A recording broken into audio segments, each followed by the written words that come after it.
తాజాంశాన్ని చూస్తున్నాం. నిర్వహణ సమస్యల కారణంగా 8 విమాన సర్వీసులను ఎయిర్ ఇండియా రద్దు చేసింది. అహ్మదాబాద్ విమాన ప్రమాదం తర్వాత ఎయిర్ ఇండియా విమానాలను సాంకేతిక నిర్వహణ సమస్యలు వెంటాడటం ఆందోళనకు గురిచేస్తోంది.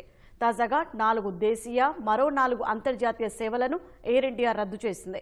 మెయింటెనెన్స్, కార్యాచరణ సమస్యల కారణంగా వీటిని రద్దు చేసినట్లు సంస్థ వెల్లడించింది. ఇంటర్నేషనల్ సర్వీసుల్లో Dubai, Chennai, Delhi, Melbourne, Delhi, Dubai, Hyderabad ప్రయాణించాల్సిన విమానాలు ఉన్నాయి.